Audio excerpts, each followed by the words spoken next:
السلام علیکم ویورز، کیسے ہیں آپ؟ امید کرتا ہوں کہ آپ سب بخیر و عافیت سے ہوں گے۔ تو ویورز، آج میں آپ کے لیے ایک ایسی مورل سٹوری لے کے آ رہا ہوں جس کا عنوان ہے ناگمنی اور لالچی لکڑہارا۔ تو ویورز، ایک دفعہ کا ذکر ہے کہ کسی گاؤں میں ایک غریب لکڑہارا رہا کرتا تھا۔ وہ اپنا اور اپنے بیوی بچوں کا گزارا لکڑیاں بیچ کر کیا کرتا تھا۔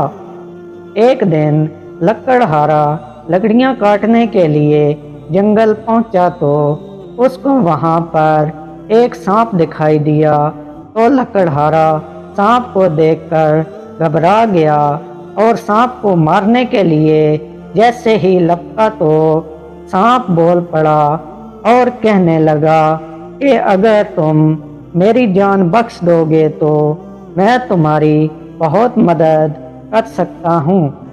لکڑہارا یہ سب سن کر رک گیا اور بولا کہ تم میری کیا مدد کر سکتے ہو؟ تو سانپ نے اپنے منہ سے ایک منی نکالی اور لکڑہارے سے کہا کہ تم اس ناگ منی کو اٹھا لو، اس سے تم کو بہت فائدہ ہوگا۔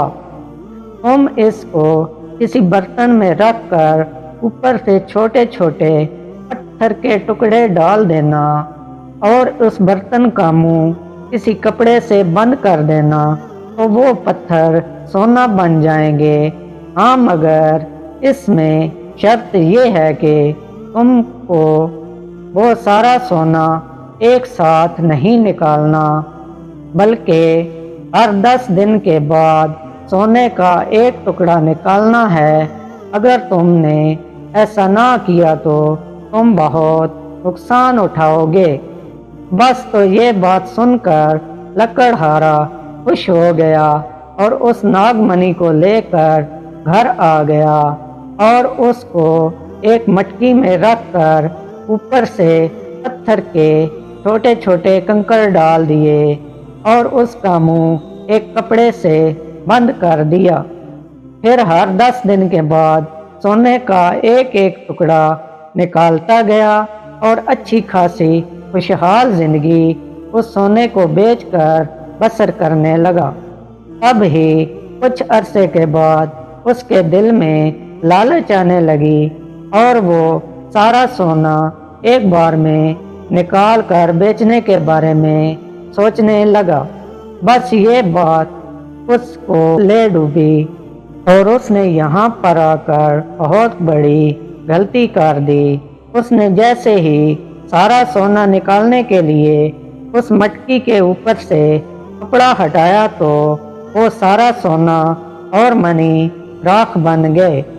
بس تو پھر لکڑہارا یہ سب دیکھ کر رونے دھونے لگا۔ وہ زیادہ کی لالچ میں آ کر تھوڑے سے بھی ہاتھ دھو بیٹھا۔ نتیجہ: لالچ بری بلا ہے، لہٰذا ہمیں ہمیشہ لالچ اور خود غرضی سے پاک زندگی گزارنی چاہیے۔